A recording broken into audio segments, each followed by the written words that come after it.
Hey everybody, always Dizzy here. So I am here with the last round report from the 2024 New Year's Open. So this was a 9-round tournament, and this is, well, round 9. If you do enjoy these videos, I would really appreciate it if you subscribe. If you enjoy it, feel free to share this with others. I hate doing this stupid plea and begging for subs, but there's a lot of work that gets put in me. There's a lot of work that I put into making these videos, believe it or not. And I've been working on this channel for like 5 years or so, and it would just be nice to, because since I posted these videos, my subs have actually decreased. So I don't know, it's a little bit frustrating, but enough of that. I know that's annoying to hear. So going into this round. Sorry, it's late here. It's midnight. My mind isn't working so well. You might remember that in the previous round, I drew a game where I was completely winning and out prepared my opponent in the opening. My opponent was in the 1800s, but it ended up being a draw. But I was still very happy with my result because I had such a terrible start to the tournament. I actually managed to crawl my way back up to a score of 4 out of 8. So sitting at 50%, and this is a pretty tough tournament. There was something like 6 or 7 national masters in the tournament. So I was happy. So even going into this round, even if I lost the game, it still would have been a decent tournament. That's what I thought at the time.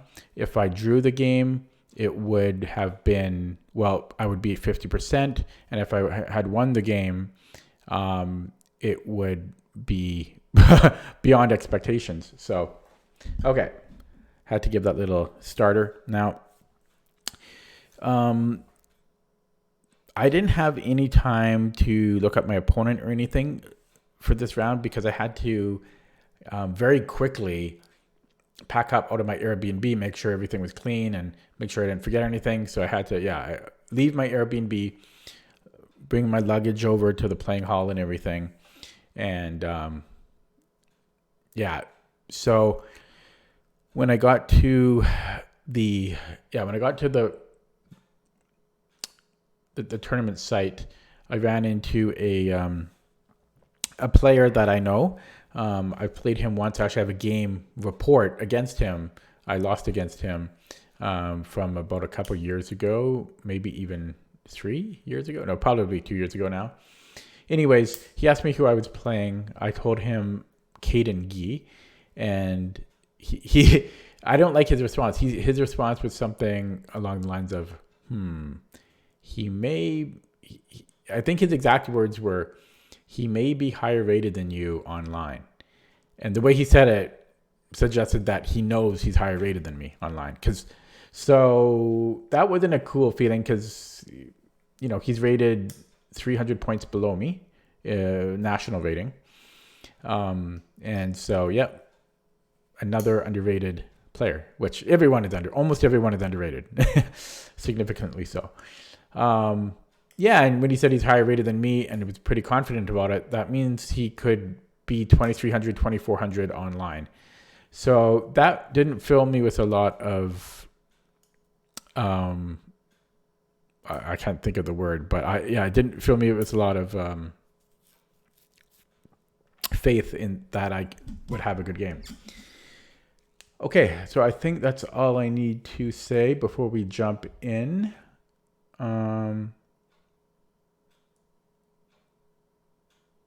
Okay. So, and as I alluded to at the end of the last video, this game, I should have said this at the very beginning of this video, but this game is something to behold. This is the most interesting game probably of the whole tournament, and one of the most interesting games that I've ever played in a tournament just because of the story behind it. Okay, so buckle your seatbelts here. Okay, let me make a move, please, chess base. Okay, so I opened with e4, and yeah, I did get white last round. I didn't count. Let me see right here. I've got all my score sheets here. I might have had 5 whites this tournament.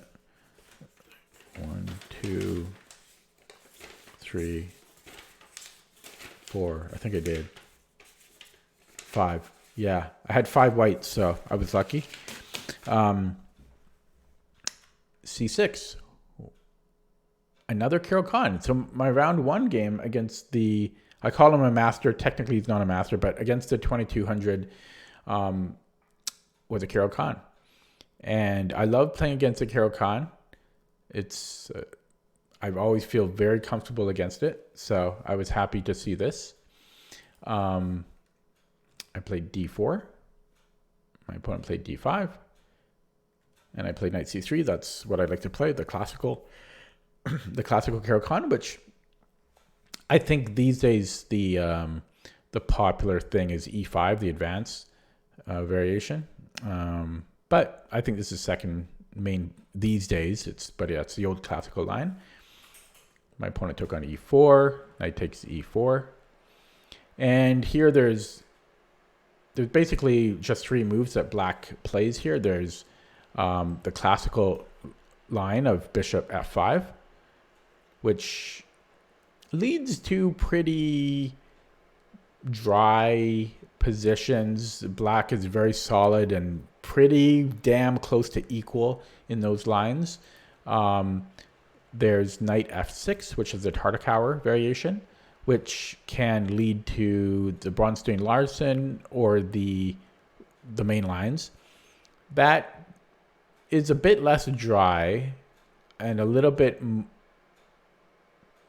it still is also, I don't know, it's a bit less dry than the classical. And then there's knight d7, which is the Karpov, Kasparov, I think even what's his name? The singer, former world champion, winner of 1953 candidates. No, he was. Yeah, shoot. Sorry. Okay, put it in the comments. My brain's not working. That's gonna haunt me.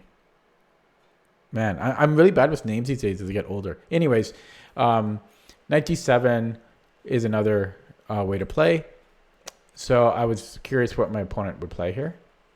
And he played knight f6, the Tartakower. So, this again, a little interesting because I just had this in round 1. If you didn't see the round 1 game, I would recommend stopping right now, seriously, and watching the first round. Go back and watch that video first. So, I don't know, it's interesting, but not that interesting. I mean, this is a very, very, very, very common opening in the Caro-Kann. So I see this all the time. It's a very common tabia to get. I will mention that my opponent was whipping out his moves. I've never seen anyone play faster than my opponent, and I'm not exaggerating.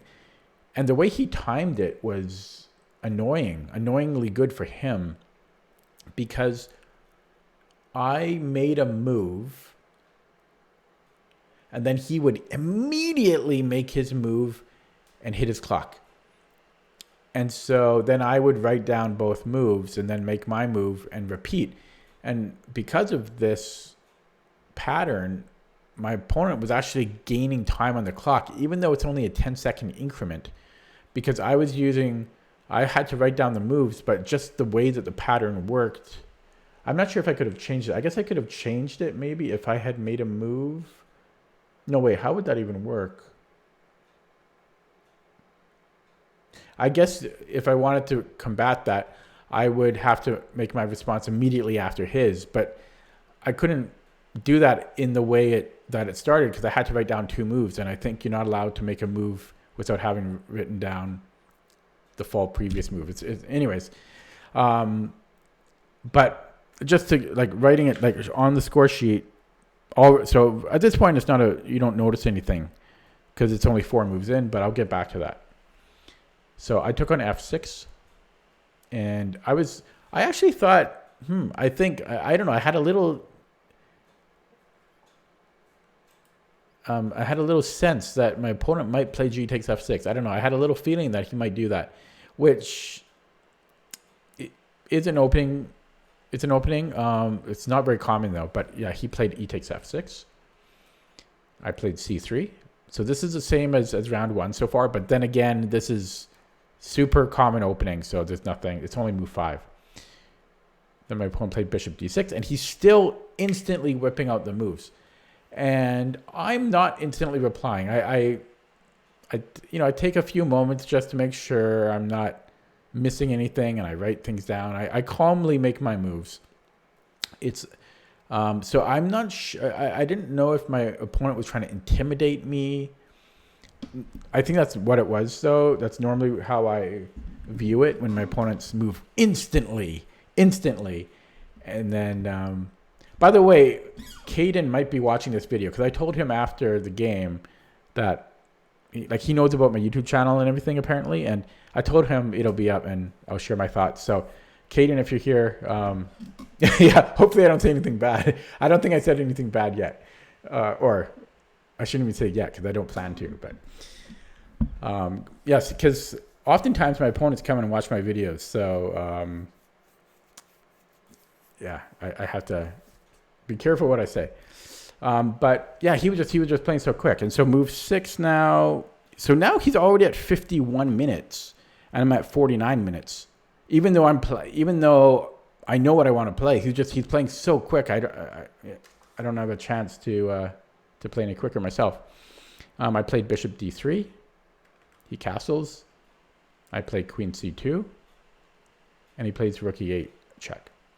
So he's still playing really quick, and at this point, I was getting pretty suspicious that my opponent prepared against me.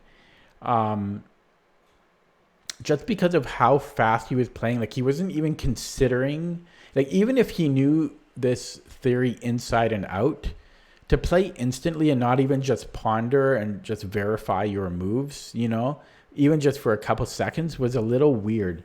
So I thought either he prepared against me or he was trying to intimidate me. I don't think it was anything else.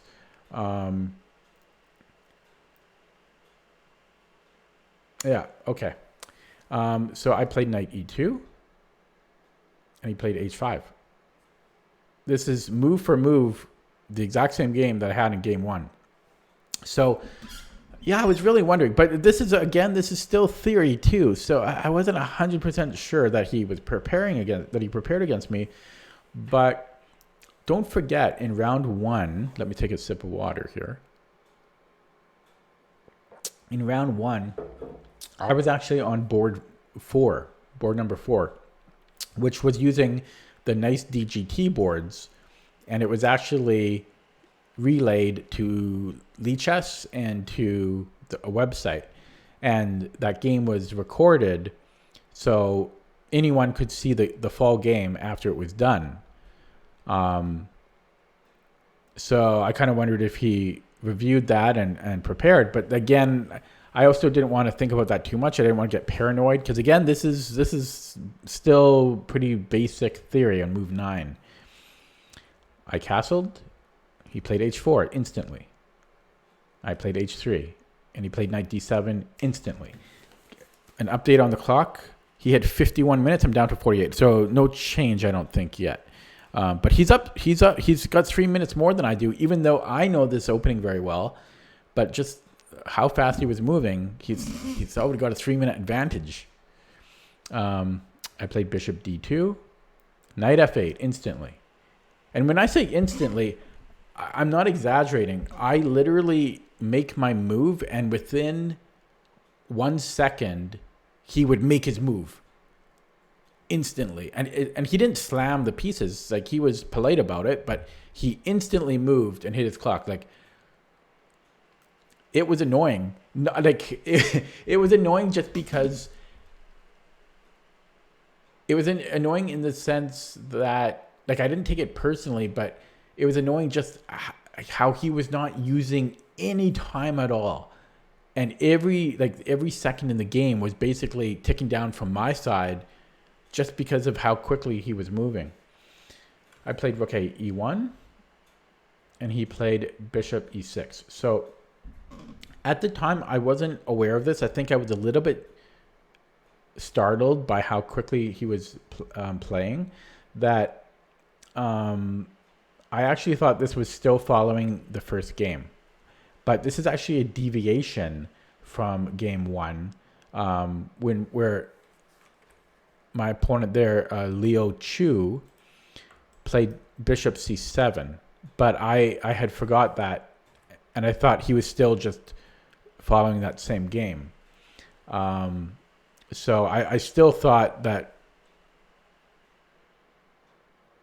I still had a strong inkling that he was still following preparation against me. Yeah, and so move 13 here. Okay, nothing. I was just when I'm looking down, I'm looking down at the clock time, because I record the clock. I record the clock times there. Well, hopefully it didn't show anything there. So I played c4 here, which is fine. I wonder if I should share the following information. Should I? I guess I will, but I'm kind of hurting myself if someone wants to prepare against me in the future. But so c4 was fine here, but there's actually, if you I ran this to like depth 52, stockfish 16. There's actually a 32 centipond difference here between c4 and f4.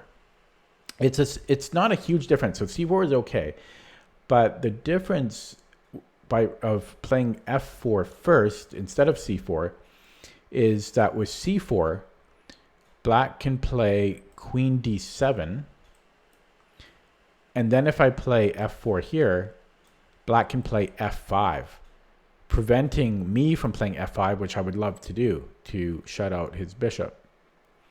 And this just kind of binds me down. So that's why f4 first, and then if queen d7, we can play f5. So f4 is a little bit better than c4. But I played c4, partly because I thought we were still following the game, round one game. And then my opponent played bishop c7. And this is where I would at that move alone. Before I was paranoid that my opponent was preparing against me. Now I was like 99% sure that he did, because of how fast he was playing. And we were, this transposes, I believe this transposes, to the first round game now. And bishop c7 is not super common online. I think it might actually be the main line, but it's not. I don't see it too often online. So, and again, my opponent playing so quick, I thought something was up. Something smelled fishy here. So at this point, even though I'm playing super fast myself, I'm down to 47 minutes. My opponent's at 50. Excuse me. So I played f4 now. Still follows the game one. This is move 15. Queen d6. Yeah. Still following round one game, where my opponent was 2200 as black. And this is, it's move 15, and we've barely used any time on the clock. In fact, my opponent still has 50 minutes. He's got 50 minutes on the clock, which is what he started with, even though there's only a 10-second increment. So here, this is where I really had to slow down, though. Because if you remember from round one, this is where I played a bit inaccurately. And I wanted to avoid the mistake I made in game one, which, if you remember, I allowed his... So I played c5 in the game, and I allowed his light squared bishop to get to I think it was e4. I think that's what it was. And I had played knight f4. So there were some issues there, and I just had to make sure, because the last thing I wanted to do was excuse me, was literally replay that first game, which I lost. I didn't want to make the same mistake as the first game. That I've never done that in my life. I don't think many players have ever done that. That would just be ridiculous. Playing the first game and the last game in a tournament, and making the same mistake. I'm playing the exact same game. So that's why I started to slow down here. And after this move, I was suddenly down to 44 minutes. My opponent had 50. The reason I keep saying this is because I know this opening very well. But the fact that I'm already down 6 minutes on the clock just because my opponent's playing so quick was really making me a bit crazy. My opponent played queen d7. This is still an exact replica of game 1. If you overlay this on move 16 from game 1, it's the exact same position. This is the same game. Okay, and this is the other thing, which I didn't mention yet.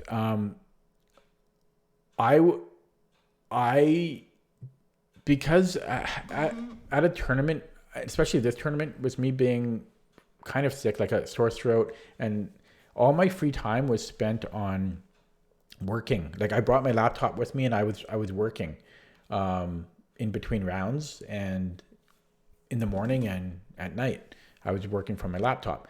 I didn't really look at my games. I gave them cursory looks. Like I basically just added them into the database and looked at them for maybe 5-10 minutes, say 10 minutes each, at the most.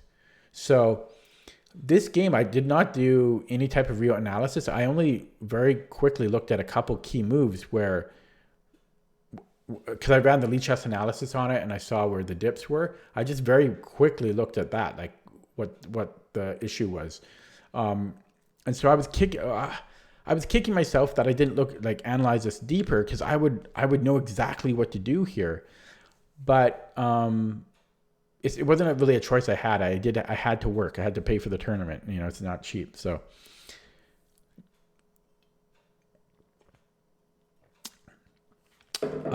so I played f5, which was still following game 1. Is move 17 now. And my opponent played bishop d5, obviously. So yeah, move 17, still following the same game from game 1. Exact replica. So here I thought for 6 minutes on my next move, getting down to 36 minutes versus my opponent's 50. Yeah, as I'm just reading my notes, but yeah, it was absolutely ridiculous because just how quickly my opponent played, and I'm already down, what is that, 14 minutes on the clock, and then I had to burn, as I just said, I had to burn some extra time over these past few moves because I didn't want to make the same mistake as I did last time, which was around this point. So fortunately, as I said, I did briefly look at the game, and I seem to recall, like I wasn't 100% sure, but I was like 70% sure that one of the mistakes I made from game 1 was on this move, on move 18. I played knight f4, which if you watched the game 1, round 1, you might remember this little tactic. And so the problem with knight f4, I believe, is this allows bishop takes a2, where if I play b3, then there's a couple ways to go about it, but I think rook takes e1 is one way, and if we recapture with the rook, then I believe first there's queen takes d4 check, and then he's going to grab the knight on f4, and then he essentially wins a pawn there because he took on a2, right? Oh, wait, sorry. Oh yeah, but there's also this, which is, so if bishop e3, so first of all, if the king moves, then I think there's this, which is what I was saying, and we've lost a pawn, and our position is kind of weird, kind of crumbles. Sorry, and then but if bishop e3, I think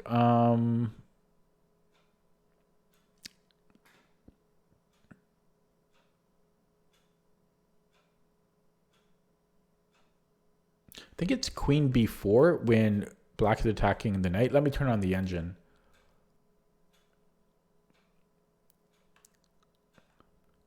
Yeah, it's queen b4. So it's like, to see all that is not simple, and especially to see the queen b4 follow up. Yeah, so queen b4, and then if white plays something like bishop d2, then queen can just take on b3, or the bishop can. Yeah. So that was the issue with knight f4. Again, it's not super obvious. It is like 5 moves down the road. But I kind of remembered that. Plus the other thing that I kind of remembered, not from the engine, but just from my own thoughts from game 1, was that my dark squared bishop was kind of terrible, just because of the c5 and the d4 pawns. And it couldn't really do anything on this c1, h6 diagonal. So, this bishop wasn't great. So adding those things together, I kind of realized, and especially with my opponent's bishop on c7 being quite strong, the most natural move then was to play bishop f4, right? Offering to trade off bishops, and then I'm left with a pretty, well, I don't know if, I mean, I'm left with a better bishop than my dark squared bishop anyways. And I remove my opponent's very strong bishop on c7. And yeah, I just had to calculate any tactics here, but everything seemed fine. So that's what I did. I played bishop f4. So here, this is move 18. So from game 1, I played knight f4, right? This is the first move. Move 18 is the first move where we actually have a new game now. And for the first time, with my opponent having played instantly every move previously, my opponent, Caden, I should call him Caden, but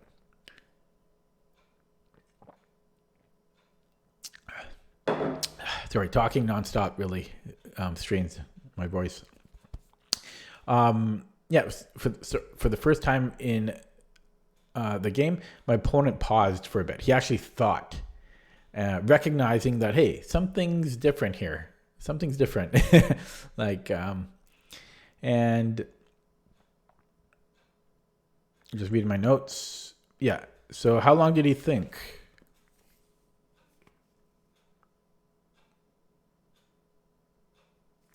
Not that long, like a minute maybe. Just a minute. But before he was thinking, he spent no time thinking. He played his follow-up pretty quickly, and also when he paused, that really made me 100% sure that he did prepare for me, because because this is the first new move and now he's actually thinking.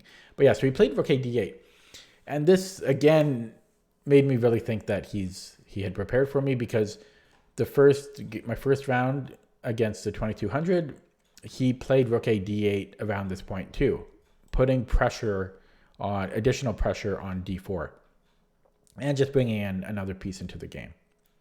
So seeing rook a d8, I didn't love it, because there's still a lot of pressure on me here, and he played it pretty quickly. I didn't really know how to continue here. Again, I was really kind of feeling like, damn, I wish I had analyzed this game more, or at all really. Then I would have more ideas on what to do here. I kind of made a lazy move, but it does progress my position a little bit.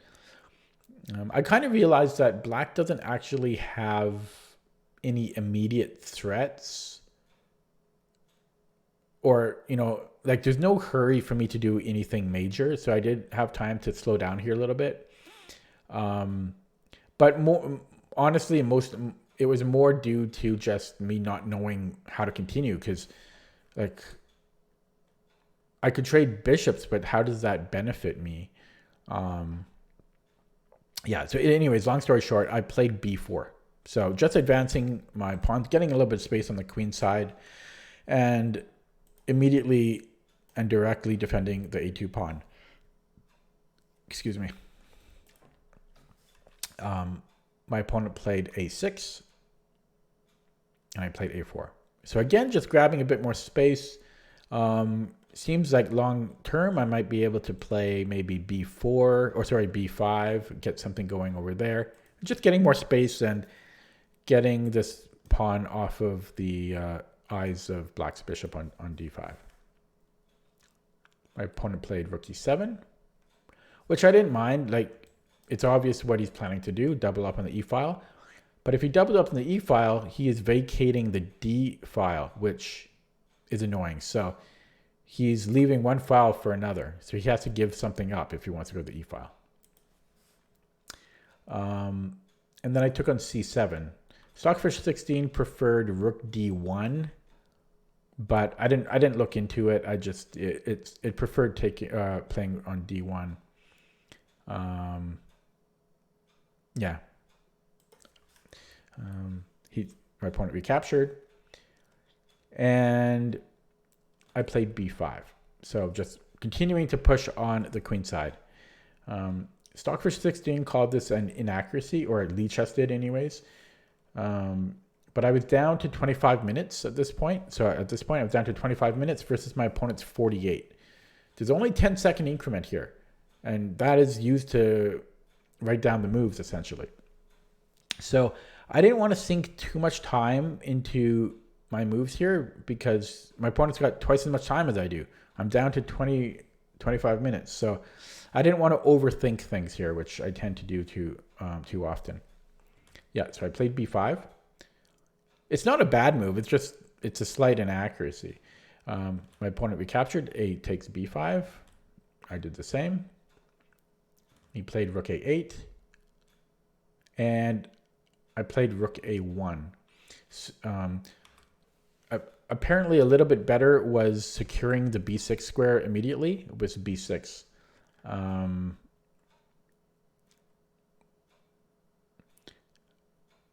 I'm trying to figure out the exact reasons why, but rook a1...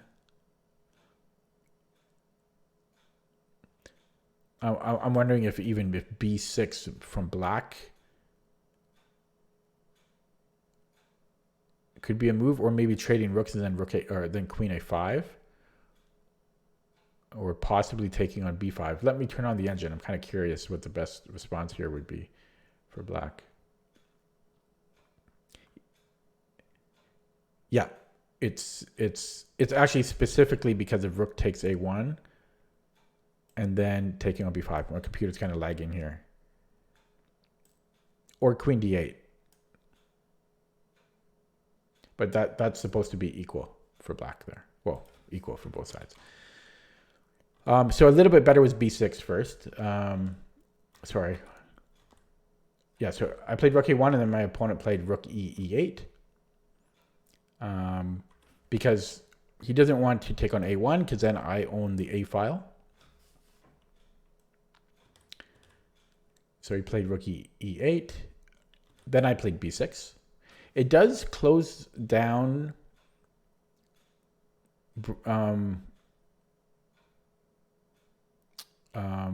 what's the word I'm looking for? My pawn break. It does close down my pawn break, but it gives me more space. And then I also have an anchor point on a7, for example. And it removes the c7 square away from black, so he can't put a piece on c7. So he's starting to get a little bit cramped here, right? These are his available squares. So that's why I played b6. My opponent played queen d7. And I played the other move pretty quick. I mean, I think I was thinking about it even around here. I was thinking about this idea. But this was my turn to play a move pretty quickly. I played rook a7, and I felt pretty good about this rook a7. I felt pretty happy, but I didn't think it was like winning or anything, nothing like that. But it was a very comfortable position to have. And I felt that black had to be careful here. And indeed, he actually spent a very long time. He spent 7 minutes on his next move, which is more than he had spent the whole game, I believe, put together. So yeah, so he really sunk in on this next move, and he played knight h7. So continuing the knight's transfer from b8 to d7 to f8, and then to come into g5 potentially. That's the dream. And my next move was a very tough decision for me. Probably the toughest decision all game, I think. Because I was torn between what I thought were two very good moves. Rook f(a)(1), continuing to put pressure down the a file, and rook f4, which I played, I believe, in round one. We had a different position, but same idea. Simply going after the overextended h-pawn. And I was really torn between them because rook f4, what is my opponent going to do? Because if g5, I can just take en passant, right? And g6 is protected from my battery. And what else is he going to do? So that looked very, very good to me. And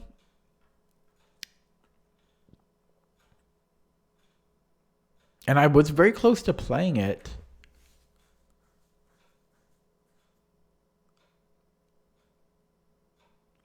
There was nothing that I didn't like about it, but I ended up playing rook f(a)(1) in the game.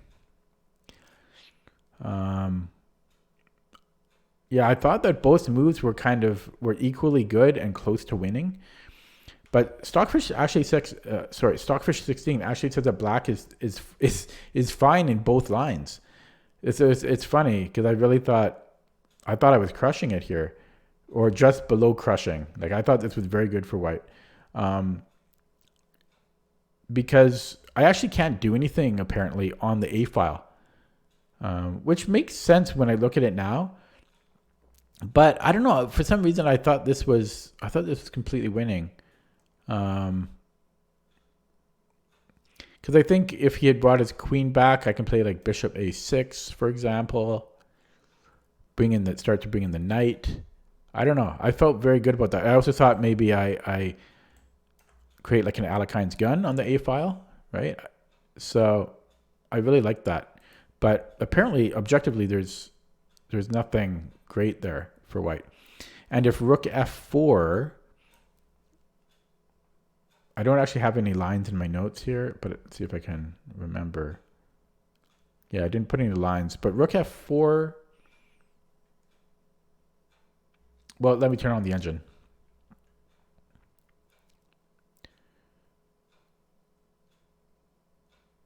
So there's a couple. Okay, but the best response is for black just to take on a7.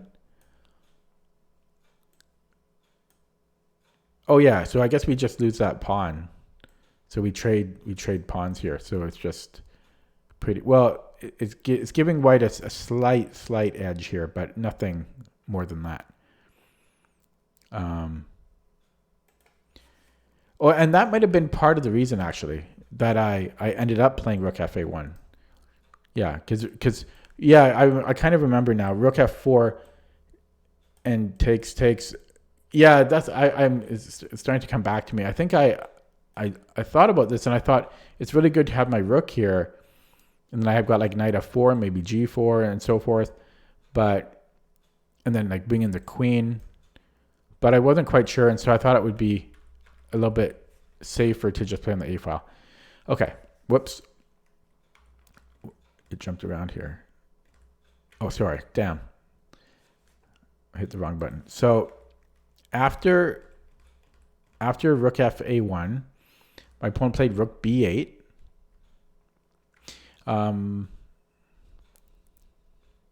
Yeah, rook b8. And I played bishop a6. So I had erroneously convinced myself here, as I said before, that I had a big advantage. I still thought I was like winning at this point. Oh man, my mouth is so dry.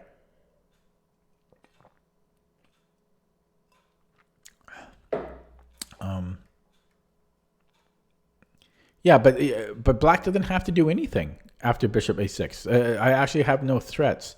But I think part of it was I saw some tactics. So for example, after my move bishop a6, I saw that rook e7 is actually losing for black because I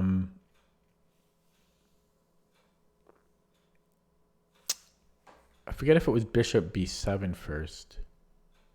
Yeah, I think bishop b7, or it might not matter which. But yeah, because if takes, yeah, this is it.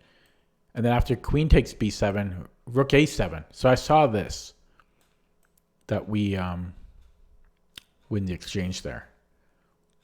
I saw that, but then I didn't see that after bishop a6, he doesn't have to do anything because he's fine. He could just like make any random move. And what am I doing? I can't take, right? There's nothing here. So I didn't realize that I'm actually not threatening anything. Yeah, I wasn't thinking clearly there. So that was premature. Yeah, and after the game, my Caden told me, he's like, why'd you play bishop a6? And he said, that was too early. Yeah. So I just kind of jumped the gun on that. I just kind of misread this whole position.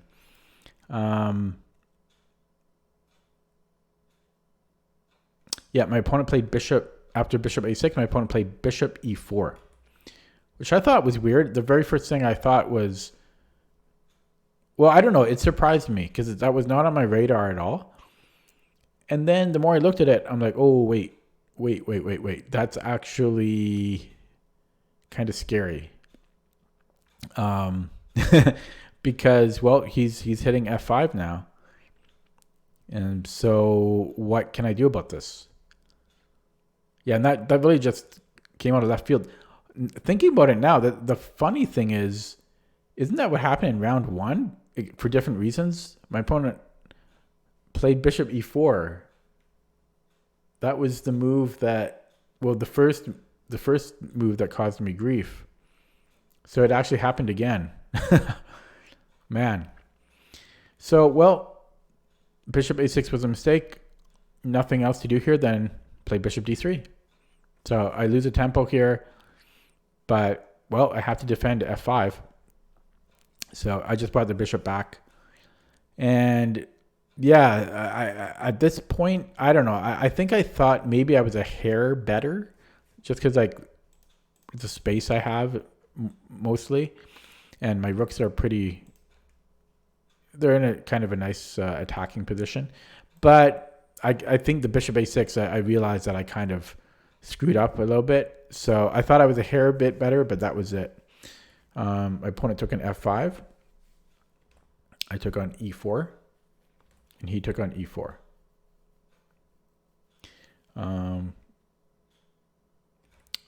I traded queens. His queen is far too centralized for me to not want to trade. Plus his knight's going to come in and cause all type of havoc.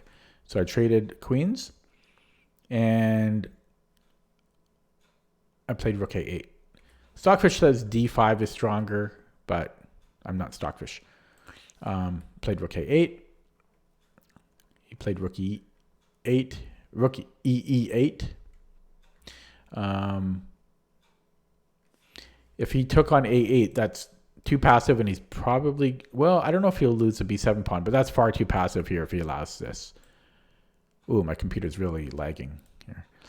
Yeah, knight f8, and then I guess I would. Actually, I might be I might even be able to go go after the b7 pawn, maybe even sack my knight. I probably can't get away with that, but let's just see. Unlikely. Yeah, unlikely I can survive that. But it shows you how strong that I can almost just sack the knight here. So yeah, I'm not sure how, or even here, maybe even d5 might be close to winning. But I guess we want to save the knight. Oh, actually, hang on. I'm curious. This is not looking as easy as I thought it was. So turning on the engine. It's +3. It does like d5 or king f2. Yeah, king f2 would make sense. So king f2, king f1, or d5 is actually winning here. So that's why he didn't want to trade on a8, and he brought the other rook back. I traded because, well, if I retreat my rook, I'm pretty passive. Whoops, didn't mean to do that arrow. And by trading, he now has a passive rook on b8. So I played knight c3. So I am down a pawn. So just to give you, actually, I'll tell you in a couple moves here. So my opponent played knight g5, and I played d5. So at this point, I was down to 7 minutes. And my opponent had 39. You know, he started with 50, and he's only down to 39 minutes. Crazy. Yeah, so I was down to 7 minutes here. And yeah, I kind of screwed up a little bit with the bishop a6, allowing bishop e4. And I'm down a pawn here. I thought I had very high chances of a draw, even though I was down a pawn. And as I said at the beginning of the video, I would have been content with a draw, just because, again, a draw would give me 50% in the tournament. It would give me 4.5 out of 9. Even though my opponent's rated lower than me, he is also, at this point in the tournament, 4 out of 8. So a draw would be respectable and a huge improvement over the start of the tournament when I was 1 out of 4 at one point. So that's like kind of where my head was at. And again, I felt that I had very good drawing chances just because I have the majority on the queen side, and knight and rook with pawns is pretty drawish in a lot of cases, even if you're down a pawn. Okay. Oh yeah, and then the other note I just have here is also the fact that my opponent obviously prepared against me and I survived made me feel pretty good. So that's what I was thinking. I wasn't 100% sure that I was going to get a draw, but I thought my chances were pretty good. He took on d5. I recaptured. He played knight e6. And let me just backtrack a little bit. Here I was really pretty focused and trying to think ahead, just because my clock is ticking down quite a bit. And so here I was calculating, and I saw some tricks. So after knight takes d5, knight e6, I very quickly played my next move. I played rook a4. So I'm happy how quickly I saw this, because I don't know, I think I calculated it pretty quick, and this is a tricky move, and black's got to be careful here. So my opponent took on c4, and I took on h4 right away. So there's some tricks. So for example, knight e7. So if it was my move right now, knight e7 wins his rook, right? Because this forces king f8, rook h8, we win the rook. That actually might be the only trick, but it is a trick, and I don't know, I went for it pretty quickly because my opponent can't play king f8 because this is mate, and if he plays g6, then I can take on f6 with check and win a pawn. And it just wasn't. I don't know, the whole rook a4 and then rook takes h4. I didn't see an obvious response from black. Even if he moves the rook, like rook a8, then knight e7 again still picks up the rook. And if he plays like rook f8, this is just mate. Knight e7 is mate. Sorry for all those terrible arrows. So, and even if he brings the rook closer, oh well, I guess he would have rook e8. So rook e8 would work for him. But he I don't know. The rook a4, it seemed like my best chance for something. So I played rook a4. I took on h4. So after the game, I went to the Skittles room. It was like a gym.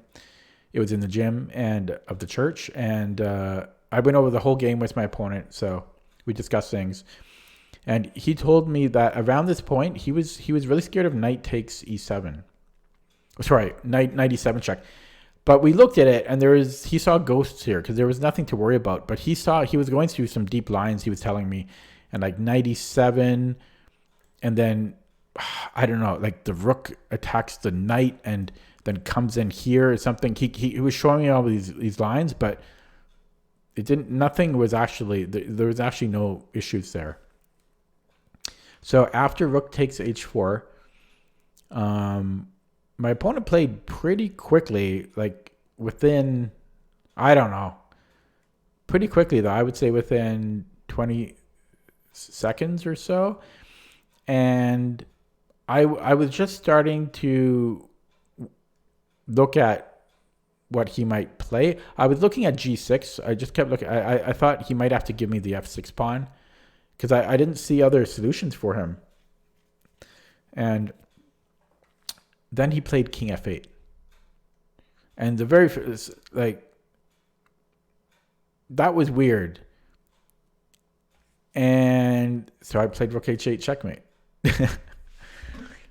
Yeah, he just blundered there. The reason this happened, again, is because, as he told me, he just kept looking at this knight e7, and he got scared about it. So he wanted to very quickly stop me from playing knight e7. And then he just hung mate. He just totally missed it. I asked him, I said, like, why do you move so quick? And I said, were you like trying to flag me? And he's like, yeah, like he was trying to put pressure on me and flag me, which you don't want to do. But to be fair to him, I was getting low on the clock. I was at 6 minutes, right? So he was pressuring me out all game on the clock. Yeah, I was very surprised, and I didn't show it but yeah, I was elated, because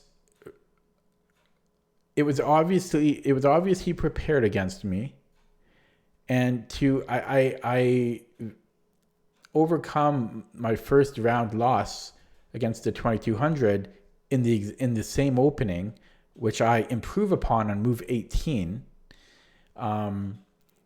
And I did it against someone who actually prepared against me, and I didn't have time to look at the game beyond a few minutes. And so I felt really, really, really good. This was one of the better wins that I've had in a tournament recently, just because of the backstory and everything. Plus, with this win, I totally had a Cinderella story comeback. Well, she didn't have a comeback, but it was a Cinderella ending, because again, the start of the tournament was terrible for me. I had a loss, another loss, I won, and then another loss. I'm losing to like 1200s. I was 1 out of 4 at one point, and I actually finished with 5 out of 9. 5 out of 9, over 50%. So I really felt fantastic. And I actually I'll save that. Well, I'll say it now. I actually ended up winning or tying for first place in the under 1700 class section. This is an open section, but the class prize. I tied for first in the under 1700 class prize. So I won about $140. Don't worry, I'm still deep in the red for the cost of the tournament overall. But I get some of it back. It's better than not winning anything. So got 140 bucks. Had I not tied, had I converted the win from the previous round instead of a draw, I think I would have won some, like, I'd have to look it up, but I think I would have won like 400 bucks. So damn. Yeah, so as I said, after the game, so my opponent handled his blunder into the loss very well. Like he didn't like put down his head or anything. He just like kind of smiled. And yeah, so after, when we were looking at the game, I one of the first questions I asked him was, I said, hey, did you prepare against me? No, did I even say that? No, the first question I asked was, are you friends with Leo Chu? Because that was my first round opponent. Because yeah, or yeah, something, I said something like that. Like, do you know Leo Chu, or did you prepare? Did you and Leo Chu prepare against me? And he said yes. And he said, actually, Leo Chu is his friend, and they're in the same class together, like at university. I think it's university. So yeah, they're buddies, and they prepared against me, which is evident in this game. So the fact that my opponent had that, now to be fair, he it's not like he prepared for like 2 weeks against me. He wouldn't have had that much time between when they put the pairings up. So he might have had maybe like half an hour to prepare against me, but still it's a bit of an advantage because I didn't have any of that. Yeah, and credit to my opponent, Caden. He was very friendly, and he was actually, like, when we went through the whole game together, he was actually calling over other people. He's like, hey, look at this. I blundered. What do you think I did here? I blundered a king f8. And so he took it very well. And he asked me questions about the game. Like, he wanted my input, which I thought was very respectful, because the game was like, it was a tough game. It was a close game until the blunder. So he kept asking my input and my advice. So not that, yeah, so he did, I think he gained about 50 or 60 points from the tournament. He was hoping to gain more, but hey man, that like 50 or 60 points is good in one tournament. And yeah, there were a couple of younger masters around. He was asking their input around this point. So I think it was Brandon and, well, no, Ashton isn't a master, but he was 2150 after this tournament. Excuse me, but somewhere around here, he was asking like what they thought about this position, and they looked at it for like 10 seconds, and then one of them said something like, your pawn structure is terrible, or like for black, you're like how did you get into that pawn structure, or something like that. So I think they approved of my position. Yeah, so yeah, that was the end of the tournament. I'm hoping I'm not forgetting anything here. So in the end, I finished. So there were in the open section, there were 51 players, and I finished 18th, which is way higher than I expected to finish. And I actually ended up placing ahead of some players that were rated like 1,700 to 2,000. So I'll show you that in a minute. I just want to see if I'm missing any other of my notes here. No. Yeah, so again, props to Caden for taking the loss very well and for being very friendly after the game.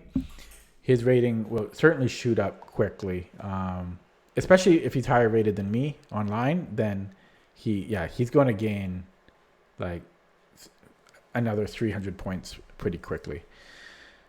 Okay, let me just show you the results, the cross table from the tournament. Hopefully I show the right screen. Yeah.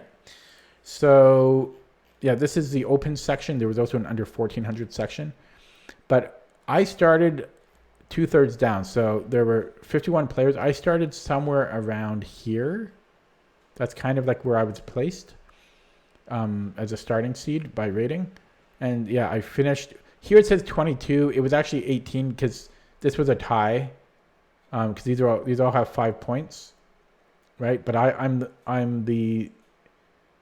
actually rated because it's supposed to be sorted by rating after score. It should be sorted by lowest rating, I believe. Anyways, this is first place. First place was a CM. I think he's a CM, candidate master, FIDE candidate master. And then there's a bunch of, I say NMs, but over 2200s. This is actually an IM here. So an IM finished 7th. But there's a lot of like 20, 21, 2200 and higher. And so this is me with 5 points. So again, so loss, win, draw, win. Great second half of the tournament. Love a 9-round tournament. You can have a terrible start, a great finish. I ended up losing rating. As you can see here, I lost about 30 points. It looks like 33 points. That's going to happen in this type of tournament. I knew that going in. If I wanted to gain rating, I wouldn't play in this tournament. I would play in another tournament that has a section and not where I'm playing 1200s who are 2300 online, you know? So that's just going to happen. Again, you're playing these literal, remember I played that prodigy. I played that literal prodigy kid who's 7 years old. So the fact that I only lost 33 points is actually very good. I get to hang on to my 1600. So just show that. So this is my history. So the last 3 tournaments I've been in, I've been holding my 1600 rating. So the first time I hit 1600 was 3 tournaments ago.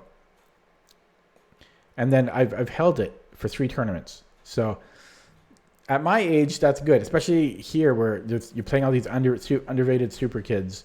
Holding your rating is, in my opinion, a success. So hopefully the next tournament, I continue to at least hold my rating or increase it. I think, the only thing else I will say about this, let me just get back to this here. The only other thing is that this was a fantastic tournament.